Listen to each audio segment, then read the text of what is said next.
जय गुरु जी। मैं चंडीगढ़ में पोस्टेड था, वाटर सप्लाई डिपार्टमेंट में। और हमारे जो पंजाब स्टेट में जितने ऑफिस थे वो सारे चंडीगढ़ से कंट्रोल होते थे।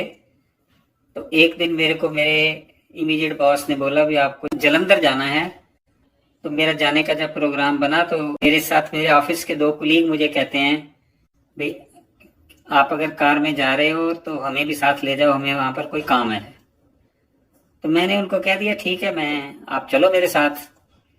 तो सैटरडे को सवेरे जैसे पुनः प्रोग्राम तो हम चले गए। तो क्योंकि वो कोलीग्स थे मेरे तो मैंने ज़्यादा नहीं पूछा। जब हम जलंधर पहुंचे तो उन्होंने मुझे गाइड कर दिया जहाँ गुरु जी का मंदिर है 300 डिफेंस कॉलोनी, उसके बाहर जाके तो जब मैंने उनको वहां उतार दिया तो मैं चला गया अपने ऑफिस में। और उनको मैं बोल के गया कि मैं दोपहर को 1 बजे के करीब आ जाऊंगा और फिर हम वापस चलेंगे। तो मैं अपने ऑफिस में गया, वहां मैं अपना काम कर रहा था। तो काम थोड़ा लंबा था तो उसको करते करते काम को थोड़ा टाइम ज़्यादा लग गया। और वहीं पर लग रहा था भी शाम हो जाएगी। तो मेरे जो वहाँ के लोकल ऑफिसर्स थे वो कहने लग गए भी हम लंच कर लेते हैं यहीं और उसके बाद फिर काम कंटिन्यू करेंगे। तो मैंने अपना वहाँ काम शुरू किया और लंच किया। लंच के बाद भी काम किया तो काफ़ी लेट हो गए थे। उसके बाद जैसे ही मैं वहाँ गया वापस उनको लेने, तो जैसे मैं पहुंचा वहां तो मैंने ड्राइवर को कहा भी जाके संजीव को बुला के लेके आ। तो ड्राइवर वापस आ गया, कहता नहीं जी वो आपको अंदर बुला रहे हैं। मैंने उसको बोला बहुत लेट हो गए ऑलरेडी, इसलिए आप संजीव को कहो भी जल्दी आ जाएं। संजीव के साथ एक और भी थे कुलीग मिस्टर झाम। तो उस 2 मिनट बाद संजीव वापस आ गया, कहता नहीं जी आप 2 मिनट के लिए अंदर आ जाओ जरूर। तो मैं गया अंदर। तो जैसे ही गेट के अंदर गया तो देखा मैंने वहां लोगों ने अपने जूते चप्पलें उतारी हुई थी। तो मैंने भी सोचा भी चलो जैसे लोगों ने किया मैंने भी उतार दिए। और ज्यादा नहीं थे, 10-15 मतलब लोग थे ऐसे लगता था मुझे। तो जैसे जूते उतार के मैंने हाथ धोए, हाथ धो के जैसे मैंने एंटर किया तो मुझे लगा कि मैं किसी ना अलग ही जगह पे आ गया हूँ, एक डिफरेंट प्लेस पे आ गया हूँ। और यहाँ का जो ऑरा है वो बिल्कुल अलग है। ऐसी खुशबू आ रही थी वहां, ऐसी खुशबू आ रही थी कि मतलब ऐसे लगता था जैसे किसी डिफरेंट उसमें, जैसे परियों के देश में कहते हैं या जैसे भी कहते हैं वैसे में पहुंच गया। तो जैसे अंदर गया मैं तो लेफ्ट साइड पे एक दरवाजा था, उसको खोला मैंने तो सामने गुरुजी बैठे थे। मैंने गुरुजी को देखा और उनकी पर्सनैलिटी ऐसी थी बहुत, जिसको कहते हैं जबरदस्त, इतना उनका ऑरा था।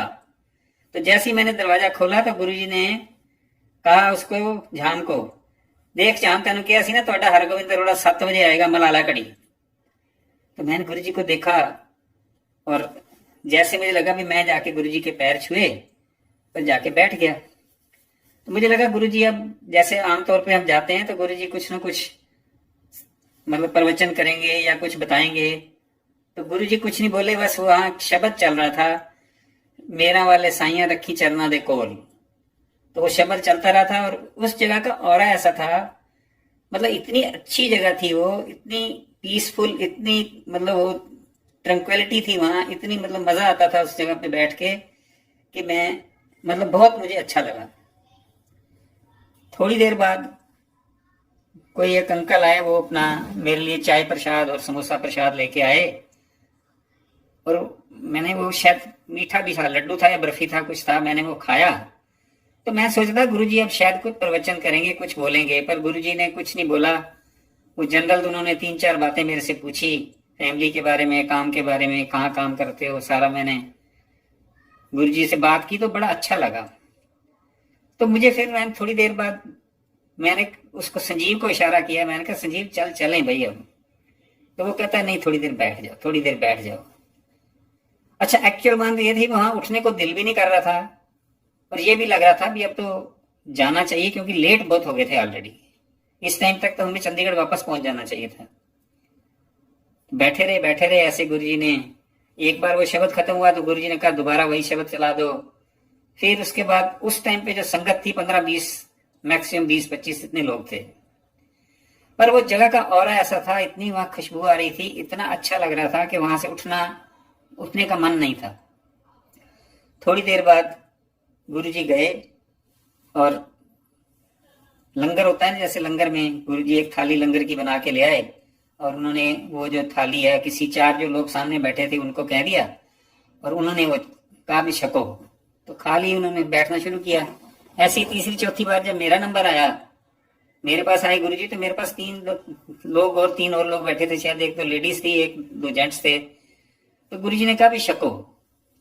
तो किसी के साथ लंगर खाना जो था थोड़ा वो मुझे ऑड लगा, पर क्योंकि गुरुजी ने कहा तो गुरुजी का मतलब उनका स्टाइल कह लो, उनका जैसे प्यार कह लो या जैसे भी कह लो, उनका ऑरा कह लो, मतलब जैसे एक छोटे बच्चे को फादर कह देते हैं बेटा तूने ये करना है, तो वो लगा मुझे भाई ठीक है, गुरुजी कह रहे हैं तो ठीक है।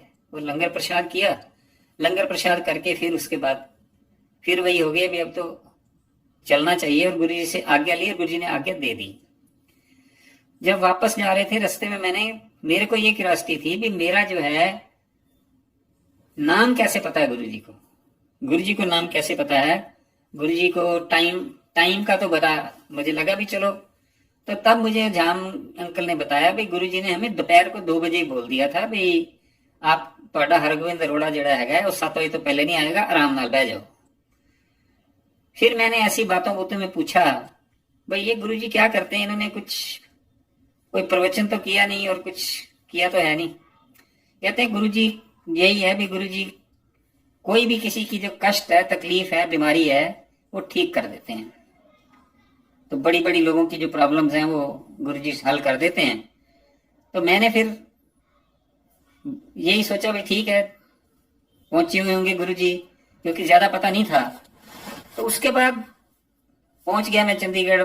मैंने जाके वाइफ को बताया, तो थोड़ा वाइफ को ये भी था भी लेट हो गए, चलो बता दिया। तो उसके बाद नेक्स्ट सैटरडे मुझे संजीव का सवेरे फोन आ गया भाई आज हम फिर जा रहे हैं वहां जलंधर और आज प्राइवेट विजिट है हमारी, अगर आपने चलना है तो आप चलो हमारे साथ। तो मैंने उसको बोल दिया नहीं मेरे को नहीं जाना। तो मेरी वाइफ, और फोन लैंडलाइन होता था, फोन मैंने बंद कर दिया। मेरी वाइफ कहती है आप तो कह रहे थे गुरुजी ठीक कर देते हैं, मेरे इतने सालों से बैक पेन है तो चलते हैं गुरुजी के पास। तो पता नहीं क्यों मेरे मन में आया, मैंने कह दिया नहीं अब तो मैंने फोन बंद कर दिया, अब तो चले गए होंगे। पर मेरी वाइफ ने दोबारा कहा तो मैंने फोन दोबारा मिलाया और जैसे गुरुजी का कहते हैं गुरुजी का हुक्म है तभी आ सकते हैं। तो संजीव ने कहा ठीक है हम आधे घंटे तक आएंगे, आप चलो हमारे साथ। रास्ते में मुझे संजीव ने बताया भी गुरुजी को कुछ कहना नहीं है, उनको सब पता है और उनको ये भी पता है किसकी प्रॉब्लम कब हल करनी है, आप बस चलो। वहां गए तो बहुत अच्छा लगता था, वहां जाके बैठे बहुत मजा आता था। उस जगह का ऑरा ऐसा था, मतलब एक्सप्लेन करना जो वर्ड्स में है ना मुश्किल है। मतलब ऐसा एटमॉस्फेयर था, ऐसा अच्छा लगता था उस दरबार में बैठ के। गुरुजी का जो ड्राइंग रूम था, क्योंकि उस टाइम ज्यादा लोग नहीं होते थे, यही 20, 25, 15, 20 इतने मैक्सिमम 25, 30 लोग होते थे। तो गए, लंगर प्रसाद किया, चाय प्रसाद हुआ, फिर लंगर प्रसाद हुआ, फिर शब्द चल रहे थे, फिर गुरुजी किसी से कोई बात पूछते थे, फिर किसी को कहते थे तू अपना सत्संग शेयर कर, वो शेयर करता था सत्संग। तो हमारा तो कोई सत्संग था नहीं उस टाइम, हम जाते थे और बैठे रहे, मैं भी। वहां एक दो चीजें मतलब मुझे डिफरेंट जो लगी, वो गुरुजी जो है सब जो मतलब थे, आदमी थे, लड़के थे, उनको अंकल कहते थे, लड़कियां और आंटी मतलब उनको वुमेन को जो आंटी कहते थे। तो ये एक नई चीज थी वहां, मुझे बाद में समझ आई भी बड़ी इसके पीछे एक डीप वो है, मीनिंग है, डीप थ्योरी है। तो उसके बाद उस टाइम आगे वापस कोई ऐसे कुछ नहीं, आ गए हम। फिर नेक्स्ट वीक गए, सेकंड वीक, फिर थर्ड वीक गए, फिर फोर्थ वीक गए। फोर्थ वीक जब गए हम, तो फिर मैं सोच के गया था भी इस बार या तो गुरुजी से बात कर लेनी है भी हम तो इसलिए आते हैं और हमारे को कृपा कर दो, ठीक कर दो। अगर वो कर देंगे तो ठीक है, नहीं तो अगली बारी नहीं जाऊंगा। मैं लालची हूं, मैं अपने काम के लिए जा रहा हूं, मुझे कोई इतना वो नहीं था। मैं गया वहां, जैसे चाय प्रसाद हुआ, लंगर प्रसाद हुआ, तकरीबन 2 बजे थे। तो वो मोस्टली मेरी वाइफ को ना स्टाइलिश आंटी कहते थे। तो जैसे ही 2 बजे लंगर प्रसाद खत्म हुआ, उन्होंने मेरी वाइफ को कहा आजा स्टाइलिश आंटी, और वो गुरुजी ने उसको इशारा किया मेरी वाइफ को, और वो पीछे पीछे नेचुरली जाने लग गई। तो मेरे को ये लगा भी गुरुजी के साथ मेरी वाइफ को अकेले नहीं जाना चाहिए, I should also be with her. पर मैं कुछ बोला नहीं, क्योंकि गुरु जी का मतलब मैं बताया ना, और ऐसा था भी उनको कुछ वो नहीं कर सकते, और कुछ मुझे लगा भी नहीं ऐसा, पर मन में ख्याल जरूर आया भाई I should be with her. गुरु जी वापस आ गए, कहते आ जा रहा अंकल, तू पता मैनू की सोची जाना है, मैं नहीं तेरी वाइफ ने कुछ कहता, आजा आजा। अच्छा, मैं डर गया बहुत, मैंने कहा गुरु जी नहीं कोई ऐसी नहीं है, नहीं नहीं तू आजा, टाइम ना खराब कर, आजा। तो मैं गया वहां, गुरु जी एक साथ वाले मेडिटेशन रूम था उनका, वहां लेके गए। वहां एक वो पड़ा था, दीवान पड़ा था, एक सेटी थी। तो गुरु जी ने मेरी वाइफ को कहा तुम्हें तो दीवान पे पुट्ठी लेट जा। तो गुरु जी ने सेटी पे बैठे और मैं नीचे बैठ गया, क्योंकि गुरु जी का यार और ऐसा था कि मैं उनके मतलब उसके ऊपर तो बैठ ही नहीं सकता था उनके लेवल पे। और गुरु जी ने जैसे कहा नहीं तो अच्छी आ जा, मैं गुरु जी के साथ बैठ गया। गुरु जी ने सेटी में से एक सिल्वर स्पून निकाला, सर्विस स्पून जो होता है, और उस पर कुछ बोले कुछ और फूक मारी, मुझे नहीं पता क्या बोले, मुझे तो लगा फूक मारी है। उसके बाद उन्होंने मेरी वाइफ के पीछे जो रीढ़ की हड्डी है, हर एक जॉइंट के पीछे दबाना शुरू किया, और जैसे दबाते थे तो जैसे आवाज आती है क्रच की, ऐसे उंगलियों की ऐसे आवाज आ रही थी हर जॉइंट में से।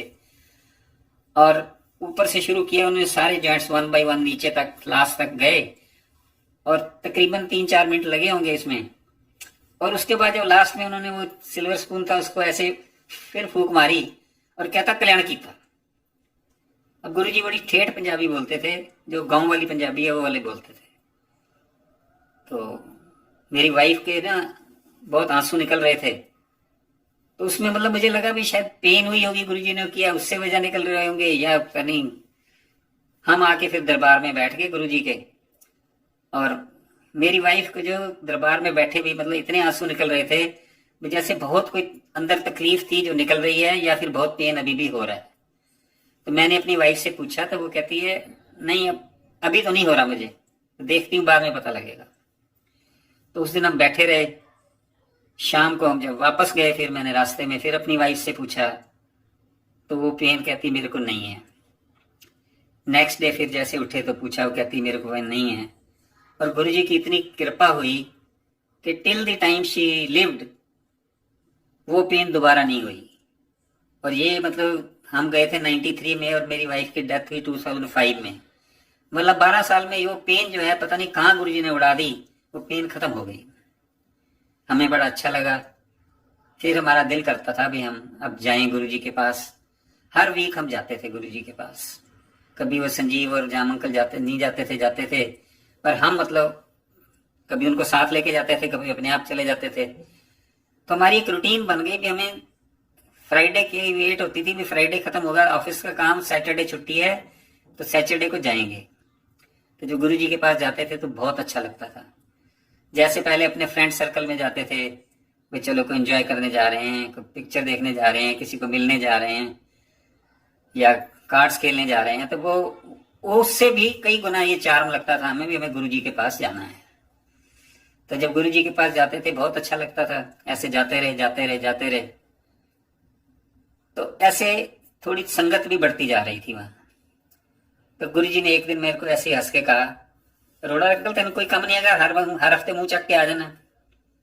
तो मैं हाथ जोड़ दिया, मैं कहा नहीं गुरु जी, मैं कुछ नहीं बोला, मैंने हाथ जोड़ दिया। गुरु जी ने कुछ नहीं कहा।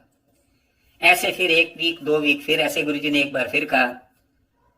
तो मैं गुरु जी को कहा, गुरु जी मैंने ना इतने जलंधर ऑफिस है तो मेरी इतने पोस्टिंग कर दो। तो गुरु जी हंस पड़े, कुछ नहीं बोला उन्होंने। और मैंने भी जाके ऑफिस में किसी से कोई बात नहीं करी। थर्ड डे मेरे को पोस्टिंग मेरी ट्रांसफर होगी फ्रॉम चंडीगढ़ टू जलंधर, और मैं जलंधर चला गया। जहां मुझे गवर्नमेंट का हाउस मिला वहां से गुरु जी का जो दरबार है वो तकरीबन 1.5 किलोमीटर था। और ऐसी रूटीन बनी, ऐसा अच्छा लगता था वहां जाके शाम को मतलब गुरु जी के पास जाना ही जाना है। कई बारी मन में वहां जब जाता था ये भी सोच आती थी भी ये इतने लोग आते हैं, लंगर प्रसाद होता है, ये कहाँ से आता है, कैसे होता है। क्योंकि वहां शुरू से मैंने फर्स्ट डे से देखा था भाई वहां कोई जैसे कोई कैश का चढ़ावा या कोई डोनेशन बॉक्स या ऐसा कुछ नहीं था। बड़ी क्यूरियोसिटी होती थी। जो बाद में पता लगा भी संगत जो है वो अपना लंगर जो है बना के ला के रख देती है चुप करके, और गुरु जी ब्लेस करते हैं और देते हैं। इतना मजा आता था। गुरु जी के पास जब बैठते थे तो कई बार गुरुजी जॉली मूड में होते थे तो किसी को कह देते थे, अच्छा आज भाई तू श्वेता आंटी गाना सुना देते थे। गुरुजी ऐसी बात करते थे, ए देखो आ गया आईएएस अफसर को कहते देखो आ गया आईएएस। इन्हों का कोई काम नहीं है, इन्हें ही कहना आई एम सॉरी, या फिर ये कहना इंडियन अवतार सर्विस। इन्होंने कुछ नहीं करना। और फिर एक दिन ऐसे ही कोई पीडब्ल्यूडी डिपार्टमेंट से आया कोई, तो गुरुजी कहते थे आ जा भी पीडब्ल्यूडी वाले, पेंटा वाले डकैत आ गए। फिर ऐसे ही गुरुजी साथ साथ कहते थे तुहानू पता सीपीडब्ल्यूडी की होंदा है, चिटियां पेंटा वाले डकैत। ऐसे गुरुजी ने एक्साइज वालों के लिए भी कुछ रखा हुआ था ना, मुझे पता नहीं है।